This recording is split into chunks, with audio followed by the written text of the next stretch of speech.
Donc, ayyuha al-ikhwa, cette seconde intervention est dans la même lignée, à savoir l'exposé de la méthodologie employée par le frère Rachid Abu Huzaifa, waffaqahu Allah, qu'Allah lui accorde la réussite, et le guide et nous guide de même. Donc, cette méthodologie qu'il a empruntée dans sa vidéo dans laquelle il appelle à voter aux élections présidentielles pour ce qu'il dit être un moindre mal. Donc, dans la continuité de ce que nous avions débuté, dans l'exposé de cette méthodologie de déduction et de compréhension des textes, nous allons retourner au hadith précédent, à savoir le hadith وَإِنَّ اللَّهَ لَيُؤَيِّدُ هَذَا الدِّينَ بِالرَّجُلِ الْفَاجِرِ. Certes, Allah peut soutenir cette religion par un homme pervers. Et admettons que ce texte indique de par sa généralité la permission de soutenir un mécréant dans sa quête vers la tête d'un État. Admettons, bien que cette probabilité est fausse, comme on va le voir, Inch'Allah, par après. Et je pense que par ce qui a précédé, vous avez déjà pu comprendre, par la permission d'Allah subhanahu wa ta'ala, que cette probabilité est complètement erronée. Donc admettons que ce texte indique de par sa généralité la permission de soutenir un mécréant dans sa quête vers la tête d'un État. Et admettons de même que le vote n'indique que le simple soutien sans aucune forme d'adhésion d'un quelconque interdit religieux. Dans ce cas, voyons ce que disent les gens de science sur l'impact des causes de révélation des versets coraniques, des versets coraniques ou hadiths prophétiques sur la généralité de ces révélations. Et dans quelle mesure pouvons-nous appliquer un texte général sur l'ensemble de ses composants? Et par composants, je vise les cas de figure entrant dans la globalité des termes employés dans les textes, versets coraniques soient-ils ou hadiths prophétiques. Et quel est l'impact de ces causes, de ces asbab, sur la déduction des causes légales, ce qu'on appelle istinbatul manat, la déduction des causes légales, donc al-manat, ou la illa du hukm présent dans ces textes. Quel est l'impact de ces causes sur la déduction des causes légales du hukm présent dans ces textes? Et j'appellerai, Inch'Allah, cette modeste intervention, le titre sera « Les causes et contextes de révélation et leur effet sur la déduction des statuts légaux ». Je vise par statuts légaux, comme on va le voir par après, Inch'Allah, les obligations, recommandations, prohibitions, les choses blâmables, les permissions, les conditions, empêchements, les empêchements et causes de validité des actes d'adoration ou transactions, etc. À ce sujet, il faut savoir que la situation qui accompagne, une parenthèse ici avant de continuer, ce modeste écrit est tiré de l'écrit de Cheikh Walid al-Sa'idan sur les effets des causes de révélation sur la généralité des textes, dans son livre Al-Qawa'id sur Al-Qawa'id al-Usuliyya, sur les règles d'Usul. Donc à ce sujet, il faut savoir que la situation qui accompagne la cause de révélation est soit mu'athir, donc soit elle a un impact dans le hukm, ou soit elle n'est pas mu'athir, elle n'a pas d'impact sur le hukm. Et par mu'athir, je vise le fait que le sens même du hukm et sa signification ne peuvent être cernés qu'à travers la connaissance du contexte de révélation.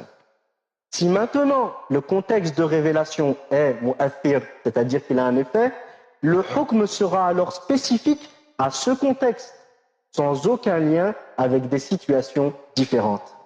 Et quand on parle de l'état de la cause de révélation, hal ou sababin nuzul, ou la situation qui accompagne la cause de révélation, donc appelée hal ou sababi an-nuzul, il s'agit de la situation pour laquelle le verset fut révélé, ou le hadith prononcé, sans aucune allusion aux personnes au sujet desquelles il fut révélé ou prononcé, mais bien de la seule situation de ces personnes. Et en introduction à ce modeste exposé, nous avons deux règles importantes, ayyuha al-ikhwatul kiram, hafizakumullah wa ra'akum. La première de ces règles est la suivante. Lorsqu'un hukm shar'i, un statut légal, est établi à diverses reprises et qu'après une cause donnée et dans un contexte précis, il est à nouveau affirmé, dans ce cas, nous disons quoi? Nous disons, si les termes employés sont généraux, on devra considérer le hukm prononcé de manière absolue, inconditionnée et sans limite aucune, par un contexte précis. Et lorsqu'on parle, ayyuha al-ikhwatul kiram, de considération, ici, qui est la traduction approximative du terme arabe al-ibra, il s'agit de l'ensemble des statuts légaux, al-ahkam al-shar'iyya, pouvant être déduites du texte cité précédemment et qui se divise en deux catégories. Les ahkam shar'iyya se divisent en deux catégories, comme le mentionne Cheikh Abdul Karim al-Namla dans son commentaire de Al-Waraqat de l'imam Al-Juwayni, rahimahullah ta'ala.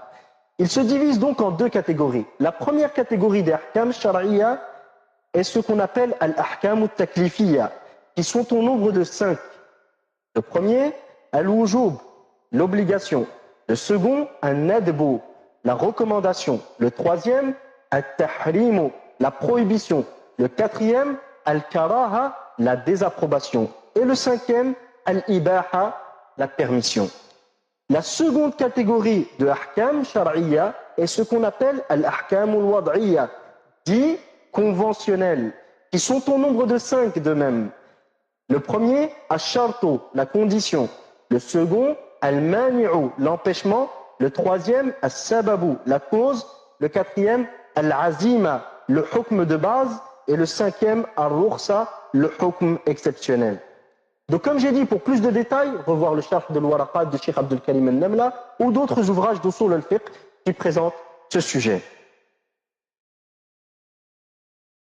La règle qu'on a citée précédemment, voici un exemple illustrant la règle précédente. Lorsque le prophète sallallahu alayhi wa sallam fut questionné sur le puits de Bouda'a, dans lequel étaient jetés les charognes de chiens et le sang des menstrues, qu'a-t-il répondu? Il dit, sallallahu alayhi wa sallam, al-ma'u tahurun la yunajjisuhu shay. L'eau est pure et purifiante et rien ne peut la rendre impure. L'eau est pure et purifiante et rien ne peut la rendre impure. Ce hukm, ayyuha al-ikhwatul kiram, comme vous le voyez, fut établi et prononcé après une cause donnée et dans un contexte particulier. La question qu'on pourrait se poser afin d'appliquer cette règle est: quel est l'impact de ce contexte dans la généralité du hukm prononcé? À savoir, quel est ce hukm? À savoir que l'eau est pure et purifiante et que rien ne peut la rendre impure. La réponse, hafizakumullah, est que ni cette cause, ni ce contexte n'affectent la généralité du statut prononcé. Pourquoi? La réponse, parce que la pureté de l'eau et son aptitude à purifier furent affirmées à plusieurs reprises dans d'autres textes sources de loi, telles que la parole d'Allah Ta'ala wa anzalna minas sama'i ma'an tahura, et du ciel nous fîmes descendre une eau purifiante.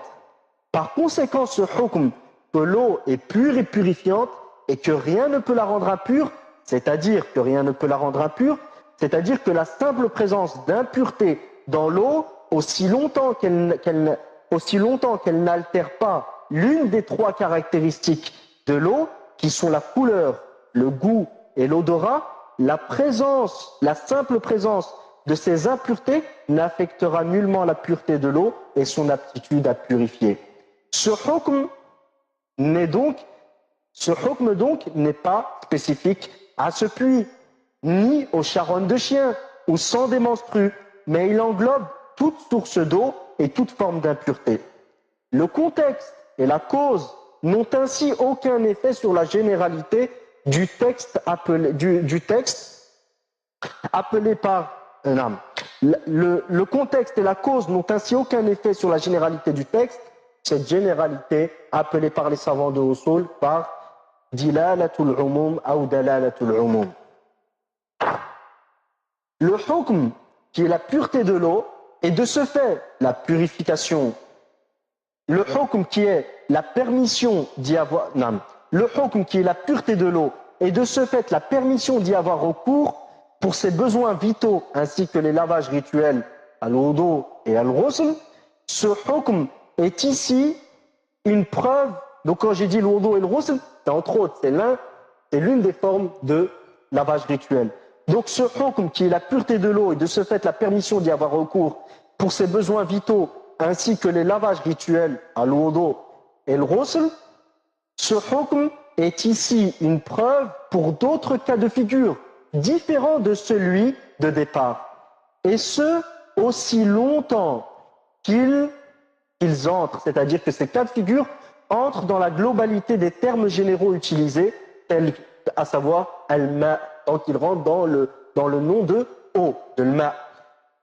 Parmi les cas de figure qui n'ont pas été cités dans ce texte explicitement, mais qui entrent d'une manière claire dans la généralité du texte, nous avons la mer, les fleuves, les marécages, etc. Car bien que rapporté dans un contexte donné, ce hadith, ce contexte n'indique pas de spécification du texte, car je le répète, ce hukm fut établi à d'autres reprises dans un contexte différent. Ce hukm a été établi à diverses reprises dans un contexte différent. Voici, ayyuha al-ikhwatul kiram, hafizakumullah, pour ce qui est de cette première règle, dont nous verrons l'importance ainsi que celle de sa consoeur pour l'argumentation, dans l'argumentation, quand nous traiterons de l'argumentation du frère Rachid, qu'Allah lui accorde la réussite dans la prochaine intervention. La seconde règle, hafizakumullah, est la suivante.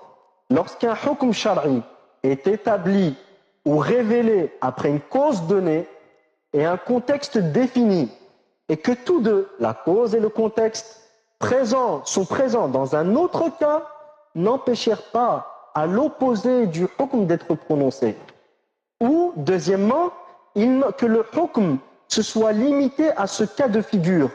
Et après cette cause, que le hukm se soit limité à ce cas de figure et après cette cause et ce contexte défini. C'est-à-dire que le hukm shar'i fut établi donc ou révélé après une cause donnée dans un contexte défini et que tous deux ont été présents dans un autre cas sans que le hukm ne soit affirmé. Je vais m'expliquer, Inch'Allah. Dans ce cas, bien que les termes soient généraux, la cause et le contexte sont déterminants dans la compréhension du texte qui englobe ce hukm. De sorte à ce que le hukm soit lié à ce contexte qui devient son manat, sa raison d'être. Pour simplifier, je traduis manat par raison d'être ici, pour simplifier la compréhension. Ce manat, ce manat auquel, ce manat dont la présence implique la présence du hukm et l'absence implique l'absence du hukm. Je répète ces deux dernières parties. Dans ce cas, c'est-à-dire dans le cas où le hukm shar'i a été établi après une cause donnée, un contexte précis, mais que ce même contexte est présent dans un autre cas de figure, sans que le hukm ne soit présent. Dans ce cas, bien que les termes soient généraux, la cause et le contexte sont déterminants dans la compréhension du texte qui englobe ce hukm, de sorte à ce que le hukm soit lié, que le statut prononcé soit lié à ce contexte qui devient son manat, sa raison d'être. Je dis raison d'être pour simplifier la compréhension. Ce manat dont la présence implique la présence du hukm et l'absence implique l'absence du hukm. Voici un exemple, ayyuha al-ikhwa, hafizakumullah, illustrant ce qui pourrait paraître être du chinois jusqu'ici. Quel est cet exemple? Le prophète sallallahu alayhi wa sallam a dit, dans le hadith rapporté par l'imam al-Bukhari, Laysa min al-birri as-siyamu fi as-safar. Le jeûne lors du voyage n'est pas un acte de piété. Ce hadith, bien que général dans ses termes, ne peut être considéré dans sa globalité, sans prendre en compte la cause et le contexte dans lequel il fut prononcé. Pourquoi ça? Et comment la règle précédente s'applique-t-elle sur ce cas de figure? C'est ce que nous allons voir, ayyuha al-ikhwa, hafizakumullah. La réponse est que ce même voyage cité dans le hadith, le jeûne pendant le voyage n'est pas un acte de piété. Ce même voyage, ayyuha al-ikhwa, cité dans le hadith, était présent dans d'autres cas de figure sans que le jeûne n'y soit réprouvé. Et plus encore, le prophète sallallahu alayhi wa sallam jeûnait lors de ses voyages et approuvait ses compagnons qui jeûnaient, comme on le voit dans Sahih al-Bukhari et Sahih Muslim. De ce fait, le contexte du hadith, le jeûne en état de voyage ne fait pas partie de la piété, et la raison d'être de cette parole prophétique ne peuvent être détachées de sa signification. Ce qui nous amène, ayyuha al-ikhwa, à chercher le sabab, la cause et le contexte de ce hadith. La question qui se pose et qui s'impose alors, quelle est donc la cause et le contexte du hadith? Quelle est donc la cause de ce hadith et son contexte? La réponse, hafizakumullah, lorsqu'on cherche cette cause, ce faisant, on voit que la cause du hadith est qu'un homme jeûnant lors d'un voyage s'évanouit et devint un fardeau pour ses compagnons qui étaient contraints de lui faire de l'ombre afin qu'il se rafraîchisse et se rétablisse. Comme on le trouve dans Sahih Bukhari. Et à la lumière de ce contexte et sur base de la règle précédente, nous comprenons que l'avis le plus juste sur la question du jeûne lors d'un voyage dépend de la difficulté rencontrée. Celui qui ne rencontre pas de difficulté, le jeûne lui sera recommandé. Pour des raisons que les fuqaha ont mentionnées, à savoir entre autres l'application de l'ordre d'Allah subhanahu wa ta'ala, deuxièmement que ceci est plus proche de la précaution car il ne sait pas s'il va vivre dans le futur ou non pour pouvoir le rattraper, et autres que vous pouvez retrouver dans par exemple Sharh Umdat al-Ahkam de Cheikh Abdullah Ali Bassam rahimahullah ta'ala. Donc celui qui ne rencontre pas de difficulté, le jeûne lui sera recommandé. Quant à ceux pour lesquels le jeûne est difficile, il sera préférable pour eux de ne pas jeûner. Par ce procédé, tous les textes sur la question s'accordent et aucune contradiction ne subsiste et par la grâce d'Allah, la réussite est accordée. Cet exemple, ayyuha al-ikhwatul kiram, illustratif nous montre l'importance de connaître le contexte afin de comprendre les textes et définir ainsi le hukm shar'i sur base de son réel manat, de sa réelle cause légale pour laquelle il a été présent. Après avoir vu cet exemple, nous allons voir un autre exemple illustrant cette même règle. Un second exemple qui, je l'espère, Inch'Allah, voici donc un second exemple qui, je l'espère, Inch'Allah, mettra plus de lumière sur ce point, afin que l'application de ces règles sur le hadith évoqué par le frère Abu Hudayfa, waffaqahullah, qu'Allah lui accorde la réussite et le guide, et nous guide de même, dans son argumentation, donc, il a évoqué dans son argumentation, que la compréhension de la réponse qui va suivre, Inch'Allah, dans l'intervention prochaine, soit plus aisée. Or, voici un second exemple.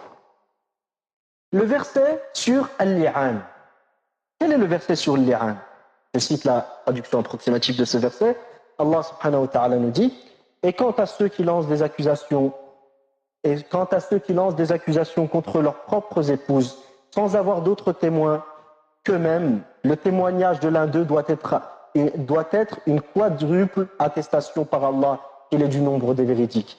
Et la cinquième attestation est que la malédiction d'Allah tombe sur lui s'il est du nombre des menteurs. Et on ne lui infligera pas le châtiment, c'est-à-dire à la femme, on ne lui infligera pas le châtiment de la lapidation si elle atteste 4 fois par Allah qu'il, son mari, est certainement du nombre des menteurs. Et la cinquième attestation est que la colère d'Allah soit sur elle s'il était du nombre des véridiques. Ce verset, ayyuha al-ikhwatul kiram, fut révélé dans un contexte donné et après une cause précise. Ainsi, dans Sahih Muslim, il est rapporté que le verset fut révélé sur un sahabi du nom de Uwaymir al-Ajlani, qui était marié à une femme qu'il a vu commettre la fornication et l'adultère sans qu'il y ait de témoins en sa compagnie. Ainsi, quiconque se retrouve dans une situation semblable à celle de Uwaymir, qu'Allah nous en préserve, sera concerné par ce verset, car la cause de révélation est déterminante et a un effet sur le hukm légal. Et du fait que ce hukm ne fut affirmé, pourquoi il est spécifique, ce verset il est spécifique à ce cas de figure? Du fait que ce hukm ne fut affirmé Et du fait que ce hukm ne fut affirmé que dans ce contexte et dans aucun autre, il ne peut être appliqué que dans ce même contexte, à savoir celui qui trouve sa femme en compagnie d'un homme et qui n'a pas d'autre témoin. Et dans aucun autre.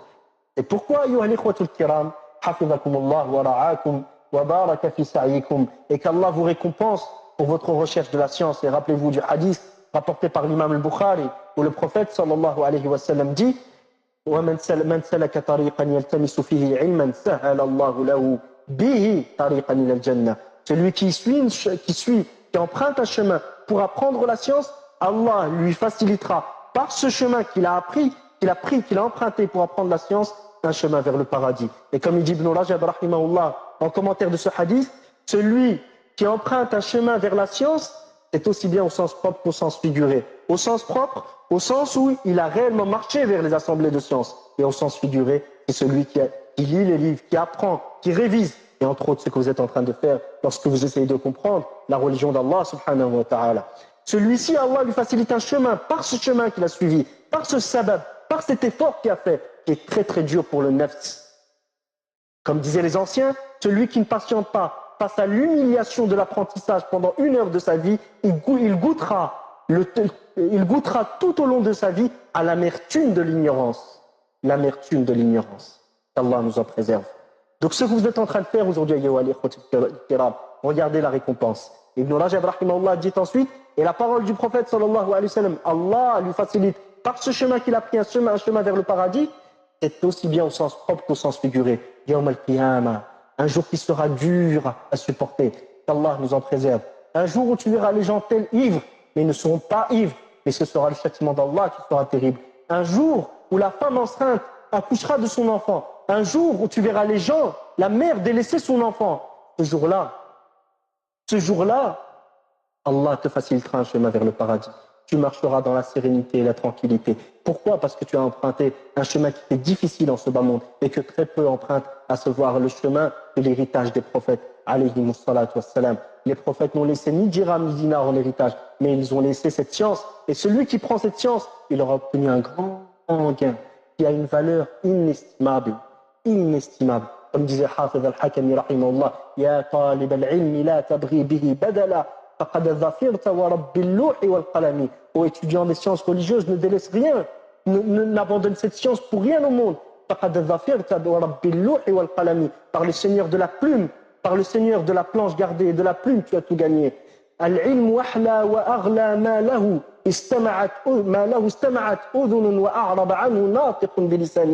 science est la chose la plus délicieuse et la plus valeureuse qu'une oreille ait pu écouter ou qu'une langue ait pu prononcer. Jusqu'à la fin de ces vers de poésie qui sont nobles et très riches. Donc, ayyuha al-ikhwatul kiram, as-sabra wal musabara. Patientez, faites preuve de patience.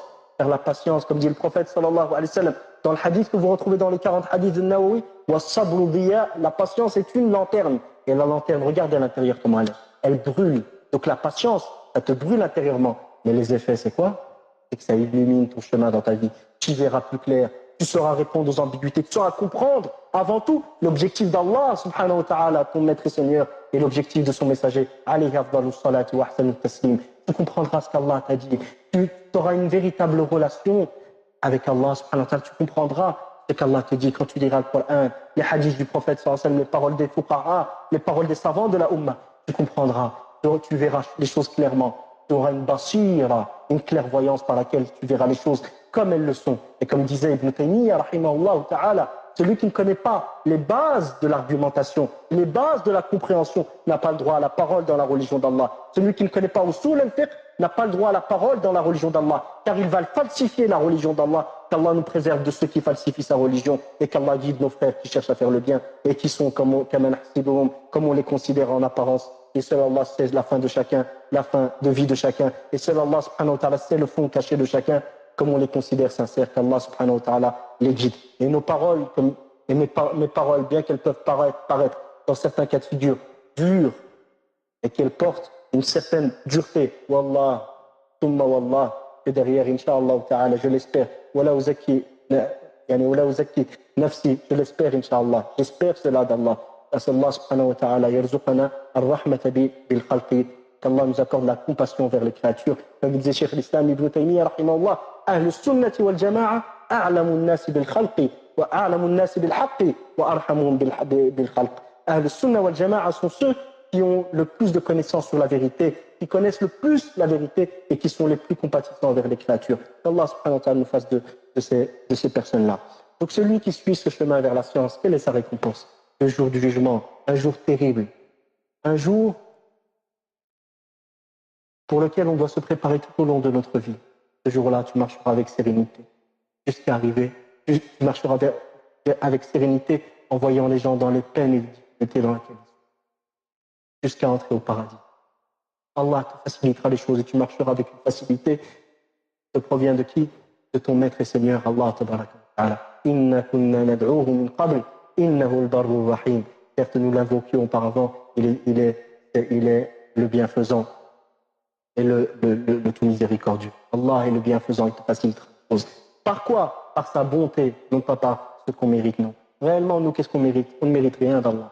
Comme dit le prophète sallallahu alayhi wa sallam dans Sahih Bukhari, il dit لو أن الله عذب أهل السماوات والأرض ما لعذبهم ولم يظلمهم أو كما قال النبي صلى الله عليه وسلم وليس ظالما لهم ولم يكن ظالما لهم. Si Allah châtiait les habitants des cieux et de la terre, il les aurait châtiés sans être injuste envers eux.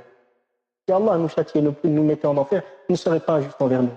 C'est pour ça qu'on demande à Allah et on l'implore d'agir envers nous en fonction de quoi? Selon ce qu'il mérite, pas selon ce qu'on mérite. Selon sa rahma, pas selon sa justice.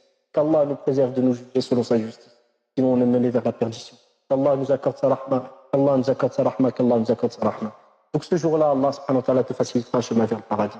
Et Ibn Rajab dit, le chemin facilité vers le paradis est aussi au sens figuré. C'est-à-dire qu'à chaque fois que tu apprends une science et que tu la mets en pratique, Allah te donne en récompense une autre science que tu mettras en pratique et ainsi de suite. Tu ne cesseras de voguer sur les rives de la guidée jusqu'à arriver à quoi? Au lieu pour lequel tu as réellement été créé. Tu n'as pas été créé pour vivre en ce moment. Tu as été créé pour l'au-delà. Tu as été créé pour un bonheur éternel au paradis. Auprès d'Allah, ton Créateur. Allah tabaraka wa ta'ala. Retournons donc, Inch'Allah, aux commentaires à ce que l'imam Malik, rahimahullah, dit au sujet de Al-Li'an. C'est pourquoi, ayyuha al-ikhwatul kiram, c'est pourquoi l'avis de l'imam Malik, rapporté par Ibn Abd al-Barr dans At-Tamhid, par Ibn Abd al-Barr, rahimahullah, dans At-Tamhid, est que le seul cas où le hukm du verset est d'application est celui où l'homme dit avoir vu sa femme ou qu'il rejette l'enfant et refuse de reconnaître la paternité de l'enfant. C'est le seul cas de figure où le hukm, ce verset est appliqué. D'accord? Pourquoi le refus de paternité malgré qu'il n'a pas été mentionné? Ceci car le refus de paternité est encore plus clair dans l'accusation d'un réel fait de zina que la simple affirmation d'avoir vu sa femme en compagnie d'un homme commettre l'adultère. Donc, étant donné qu'il est encore plus clair dans l'indication, il prend le hukm, il reçoit le même hukm que ce qui a été mentionné dans le verset et qui fut présent dans la cause de révélation. Donc, ayyuha al-ikhwatul kiram, celui qui ne prétend pas avoir vu sa femme commettre l'adultère, ou pire, refuse de reconnaître, celui qui ne prétend pas avoir vu sa femme commettre l'adultère, ou pire, refuse de reconnaître son enfant, sera nam. Celui qui prétend avoir vu sa femme commettre l'adultère, ou pire, refuse de reconnaître son enfant, sera concerné par ce verset, comme le dit l'imam Malik, rahimahullah. Et ce, car la cause de révélation et la situation de Uwaymir al-Ajlani a un impact sur la généralité du texte. Elle est donc primordiale. Elle est donc primordiale. Quant à celui qui accuse sa femme ou l'insulte de zania sans prétendre l'avoir vue en plein acte d'adultère, celui-ci ne sera pas concerné par ce verset.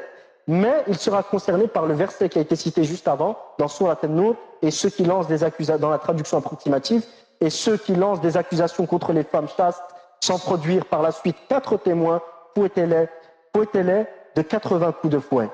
Fouettez-les de 80 coups de fouet. D'accord? Ici, pourquoi? Pourquoi le hukm est spécifique à ce cas de figure? Car ce hukm a été établi dans ce seul cas de figure. et dans aucun autre cas de figure en application de la règle qu'on a citée précédemment. Le troisième exemple, ayyuha al-ikhwatul kiram, hafizakumullah wa ra'akum. Le troisième exemple est le verset concernant az-zihar. Az-zihar. On va voir qu'est-ce que le zihar. De Surat 58, Surat al-Mujadala, versets 2 et 3. Allah subhanahu wa ta'ala nous dit وَالَّذِينَ يُظَاهِرُونَ مِنْكُمْ مِنْ نِسَائِهِمْ ما هن أمهاتهم إن أمهاتهم إلا اللائي ولدنهم. Ceux d'entre vous qui souhaitent répudier leurs femmes en déclarant qu'elles sont pour eux comme le dos de leur mère. Ceux qui disent à leurs femmes qu'elles sont pour eux comme le dos de leur mère, alors qu'elles ne sont nullement leur mère, car ils n'ont pour mère que celles qui les ont enfantées. Puis Allah subhanahu wa ta'ala nous dit dans la traduction, donc je cite la traduction approximative directement, il prononce certes une parole blâmable et mensongère. Allah cependant est indulgent et pardonneur. Ceux qui comparent leurs femmes au dos de leur mère, puis reviennent sur ce qu'ils ont dit, doivent affranchir un esclave avant d'avoir aucun contact conjugal avec leur femme. C'est ce dont on vous exhorte et Allah est parfaitement connaisseur de ce que vous faites. Ces versets, ayyuha al-ikhwatul kiram, bien que généraux dans leurs termes, furent révélés suite à une cause précise et dans un contexte donné. Et le hukm qu'on y retrouve ne fut révélé qu'à cette seule occasion. Ces versets concernent un compagnon du nom de Aus ibn Samit. Lorsqu'il dit à son épouse « Tu es pour moi comme le dos de ma mère », c'est-à-dire qu'à compter d'aujourd'hui, il m'est interdit d'avoir des rapports conjugaux avec toi, au même titre que cela m'est interdit avec ma mère. Sa femme se plaignit alors au messager d'Allah, sallallahu alayhi wa sallam, qui lui répondit « Préserve-toi de la colère d'Allah et du châtiment d'Allah, préserve-toi de la colère et du châtiment d'Allah, et patiente, car rappelle-toi qu'il est ton cousin paternel. » Car rappelle-toi qu'il est ton cousin paternel. Suite à quoi ces versets furent révélés. De ce fait, on peut déduire que, premièrement, seul Aous ibn Samit et ceux qui correspondent à ces critères seront concernés par ce verset. Et par les critères ici, on vise les critères sans lesquels le hukm ne serait pas d'actualité, et non les critères tels que son nom, son âge, etc. Deuxièmement, par conséquent, l'avis le plus apparent est que celui qui compare sa femme à sa mère ou une femme qui lui est éternellement interdite entrera dans la généralité des textes. Tel que celui qui la compare à sa grand-mère, sa sœur, à sa grand-mère, à sa sœur, à sa tante paternelle ou à sa tante maternelle. Voir pour plus de détails, Al-Mughni d'Ibn Qudama au chapitre sur Az-Zihar. Cet avis selon lequel celui qui compare sa femme à sa grand-mère, à sa tante maternelle, à sa tante paternelle, à sa sœur, cet avis selon lequel ceci entre dans le hukm, la généralité du verset, est celui de la grande majorité des savants tels que le Hassan al-Basri, Ata ibn Abi Rabah, Jabir ibn Zayd, al-Sha'bi, Ibrahim al-Nakha'i, al-Zuhri, Sufyan al-Thawri, Abu Amr al-Awza'i, Malik, Ishaq ibn Rahway, Abu Ubayd ibn Abdissalam, Abu Thawr, de même que les savants de l'école de l'imam Abu Hanifa et de Shafi'i selon son avis en Égypte. Et dans l'ancien avis, l'imam Shafi'i affirmait que ce hukm est spécifique à la mère et la grand-mère. Pourquoi? Car celle-ci entre dans la définition, que la grand-mère, linguistiquement parlant, on peut la qualifier de mère. Et que le verset coranique est spécifique à la mère. Par conséquent, non. Et en l'absence de ce terme, le hukm est absent. Mais la grand-mère est concernée. Pourquoi? Parce qu'elle entre dans la généralité du terme mère qui a été cité dans le verset. Quant à Ibn Qudama, rahimahullah, il généralise ce hukm pour y inclure toutes les femmes interdites à vie à l'homme. Ceci en raison du fait qu'elles sont semblables à la mère en deux points. Le premier, al-qaraba, le lien familial, et le second, al-tahrim al-abadi, l'interdiction à vie.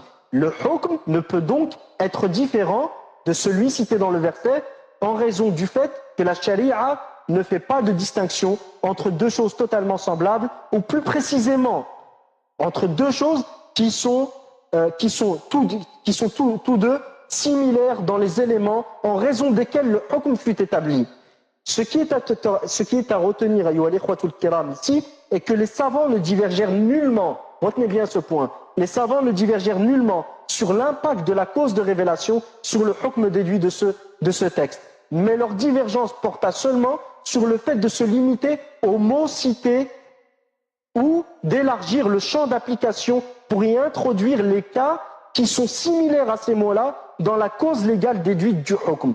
Cette cause légale, ayyuha al-ikhwa, hafizakumullah, cette cause légale déduite, dans laquelle, c'est-à-dire cette cause légale déduite qui, dès lors qu'elle est présente dans un cas de figure, ces savants-là font entrer ce cas dans la généralité du texte, cette cause légale déduite est appelée, chez les savants de l'usul, al-illatul mustanbata.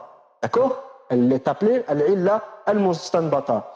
Puis ces mêmes savants divergèrent une seconde fois sur les types qu'on peut y inclure, c'est-à-dire les catégories qu'on peut inclure selon leur degré de similitude avec le cas principal. Donc certains ont dit que à partir du moment où le cas de figure rejoint le cas principal dans la cause déduite, à ce moment-là, il entre dedans. D'autres, tels que Shafi'i, dans son ancien avis sur lequel il est revenu, disaient qu'on doit se limiter aux termes cités. D'accord. Ces mêmes savants qui ont été d'accord pour le fait qu'à partir du moment, sur le fait qu'on peut inclure de nouveaux cas dans la généralité du texte aussi longtemps que ce nouveau cas présente une similitude avec le cas de départ, ces mêmes savants ont divergé sur les types qu'on peut y inclure, selon leur degré de similitude avec le cas principal, à savoir dire, le cas principal quel est-il? Le fait de dire à son épouse « tu es pour moi tel le dos de ma mère ». Certains de ces savants prirent en compte les deux éléments précédemment cités, à savoir al-qaraba, le lien familial, plus al-tahrim al-abadi, l'interdiction à vie. Donc, la cause légale du hukm selon ces savants est une cause légale composée de deux éléments primordiaux et dont la présence est une condition sine qua non de la validité du hukm qui sera déduit ensuite. Donc, certains savants ont pris en compte les deux éléments précédemment cités, à savoir al-qaraba, le lien familial, plus al-tahrim al-abadi, l'interdiction à vie. D'autres, tels que l'imam al-Shafi'i, rahimahullah, dans son ancien avis, ne prirent en compte que le terme mère et ce qu'il englobe linguistiquement, à savoir la mère et la grand-mère. D'autres encore prirent en compte le second élément seulement, à savoir al-tahrim al-abadi, le fait que la femme à laquelle il compare son épouse, dans le fait de lui dire qu'elle lui est interdite, que cette femme lui soit interdite à vie. Ajoutant donc à la liste précédemment citée, à savoir la liste précédemment citée dans le premier cas, à savoir la grand-mère, la tante maternelle, la tante paternelle et la sœur, ils ont ajouté la mère par allaitement, les sœurs par allaitement, les épouses de ses pères et ses enfants, et les mères de nos femmes et les mères de nos épouses, de même que les filles des épouses avec lesquelles l'homme a consommé le mariage. Donc ils ont inclus, étant donné qu'ils ont pris en compte que le fait que les femmes soient interdites à vie, ils ont dit si un homme vient dire à son épouse « tu m'es interdite comme ma mère d'allaitement » ou « tu m'es interdite comme ma sœur d'allaitement » ou « tu m'es interdite comme la fille de mon ex-femme ou de ma femme actuelle » ou tu m'es interdite comme ou tu m'es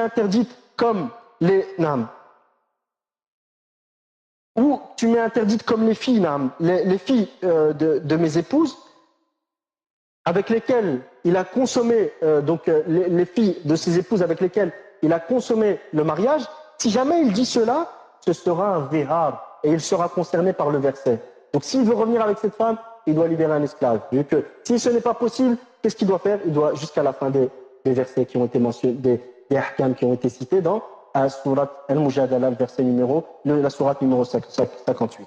Et Ibn Qudama, rahimahullah, dit au sujet de ce cas, à savoir le fait de prendre en compte al-tahrim al-abadi, le simple fait que la femme à laquelle il compare son épouse dans l'interdiction lui soit interdite à vie, il dit au sujet de ce cas qu'il entre dans la généralité du verset et la divergence à son sujet est semblable à celle citée au sujet de la tante et de la sœur, etc. C'est-à-dire que la grande majorité des savants sont d'avis que entre dans la globalité du texte les femmes qui lui sont interdites avis. Pourquoi? Car il y a une similitude il y a une similitude claire et apparente entre le cas de départ et le cas et le second cas, à savoir la mère d'allaitement, etc. Après cet exemple, أيها الإخوة الكرام حفظكم الله ورعاكم وبارك في سعيكم,